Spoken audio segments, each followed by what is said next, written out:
Olá, tudo bem? Vamos dar continuidade ao nosso jogo da velha. E agora a gente vai trabalhar com outro conceito muito importante no jogo, além do tabuleiro, é claro, que é o conceito do jogador, né? Afinal de contas, você tem que ter um jogador jogando o jogo da velha. Aliás, um não, né? São dois jogadores, e é justamente isso que a gente vai fazer agora. Nós vamos criar aqui o conceito do jogador. Pensa comigo, o jogador, vão ser dois jogadores no jogo, tá? Então o que o jogador tem? Bom, ele pode ter um nome, né, o nome do jogador, que a gente vai definir aqui como A e B, ok? Mas poderia ser outra coisa. E o jogador também tem um símbolo associado a ele, né? Por exemplo, o jogador A é o X, o jogador B é o círculo, ok? Então tem essas duas informações. Portanto, eu vou criar um tipo para representar esse jogador. Vou chamar de tipo jogador e vai ter duas informações. O nome do tipo caractere, certo? E o símbolo do tipo caractere também. E aí eu vou criar uma função que cria esses jogadores, tá? Então vou criar ela aqui embaixo, vou chamar de função criar jogadores. Eu recebo como parâmetro aqui o jogador e faço a criação. Aqui eu quero abrir só um parênteses, tá? Para falar para você o seguinte. Veja que eu coloquei aqui, ó, jogador, jogador, certo? Isso funciona perfeitamente, tá? Esse jogador aqui é o tipo de dado, que é jogador. Esse cara aqui é a variável do tipo jogador, certo? Então eu estou criando uma variável jogador do tipo jogador.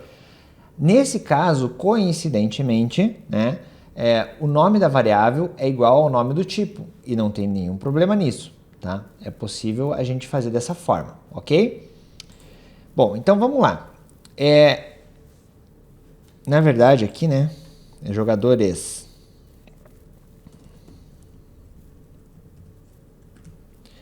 Porque eu vou criar um array, tá? Vão ser dois jogadores, então eu vou criar um array com duas posições. Na posição 0, eu vou colocar o jogador 1, na posição 2 eu vou colocar o jogador, na posição 1 eu vou colocar o jogador 2.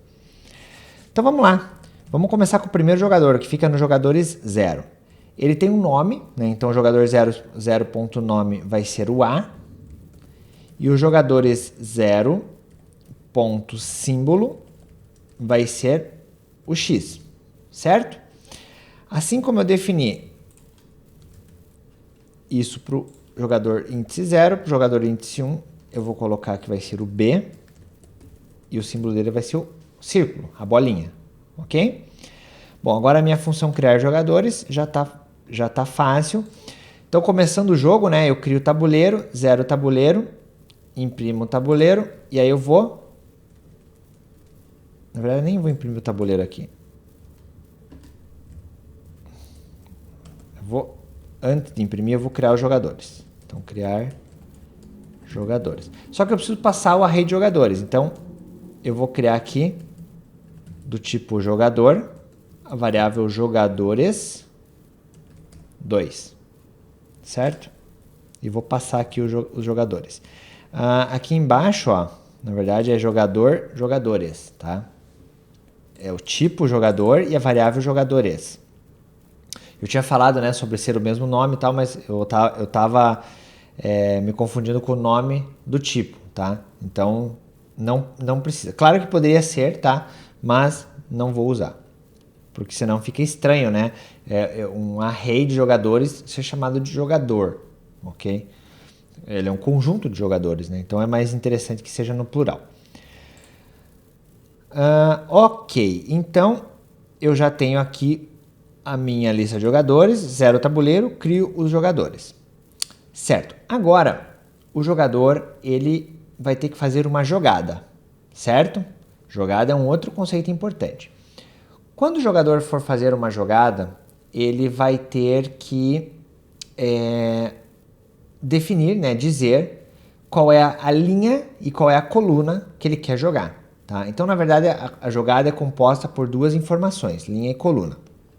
Então, eu vou criar o tipo jogada aqui em cima, que vai ter o inteiro I, que vai ser a linha, e o inteiro J, que vai ser a coluna. Certo? Essa é a minha jogada.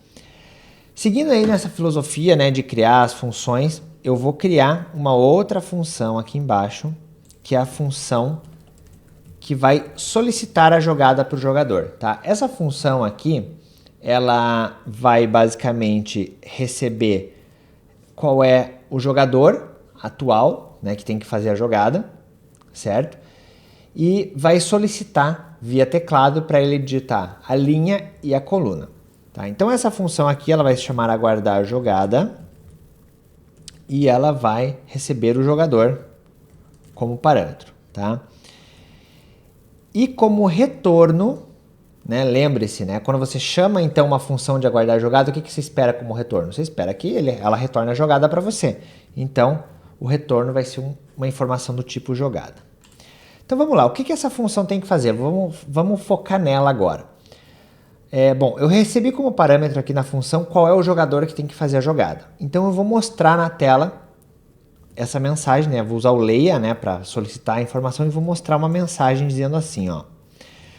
O jogador, e aí vou concatenar com o jogador.nome, por exemplo, jogador A, jogador B e assim por diante, né? E aí eu vou colocar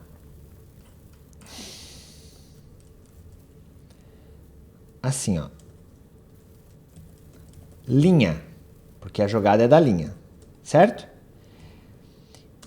E eu vou armazenar essa informação dentro da jogada, mas eu não tenho a jogada ainda, então eu vou criar a jogada. Eu estou criando uma variável jogada, cujo tipo é jogada, tá? Lembre-se que dentro da jogada eu tenho o i e o j, né? Então eu vou armazenar esse lei aqui em jogada.i, certo? Depois eu vou fazer mais uma leitura para o mesmo jogador, só que agora vou armazenar o valor digitado em jogada.j e vai ser a coluna. No final, depois que eu terminar tudo isso, eu vou retornar a jogada. Afinal de contas, se eu disse que minha função retorna uma informação que é do tipo jogada, em algum momento, né, na hora de encerrar a minha função, eu tenho que retornar essa jogada que eu acabei de criar, tá? Bom, vamos testar isso aqui então para ver se está funcionando. Depois de fazer tudo isso aqui, eu vou pedir para aguardar a jogada. Então, aguardar jogada. Só que eu tenho que passar um jogador. Eu vou pegar o jogador, o primeiro do array, tá? Então, jogadores 0. Então tá aqui, ó, jogador A, linha. Vou pedir, por exemplo, 3. Jogador A, coluna. Vou pedir 2. Legal, né? Então, vamos armazenar isso aqui numa jogada. Vou criar aqui a jogada e vou armazenar o retorno que da jogada que o jogador fez aqui e vou pedir para mostrar. Escreva a jogada. Então, olha só. O algoritmo começa, então, criando o tabuleiro, zera, cria os jogadores, né? E agora pede a jogada. Vou colocar, por exemplo, 2, 1. Olha só o que ele mostrou. I2, J1. Quer dizer, a minha jogada está sendo criada com sucesso, tá? Bom, então, por enquanto é isso, tá?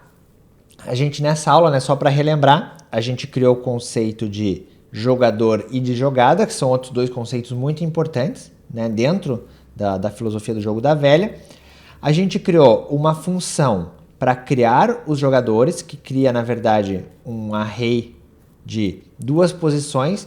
Na posição 0, que é o primeiro jogador, cria o jogador A, sendo que o símbolo dele é X. Na segunda posição, que é a posição 1, cria o jogador B, cujo símbolo é Y. É bolinha, né? O O, sei lá, você pode chamar como você quiser, eu chamo de bolinha. E fizemos uma função chamada aguardar jogada, que solicita duas informações via teclado e armazena a primeira informação em jogada.i, que é a linha correspondente da jogada, e a segunda informação em jogada.j, que é a coluna correspondente da jogada. Com isso, nós temos, então, já uma parte do nosso jogo pronta. Claro que ainda falta muita coisa, mas vamos com calma. Nessa aula era isso que eu tinha para mostrar para você. Nos vemos na sequência. Até já!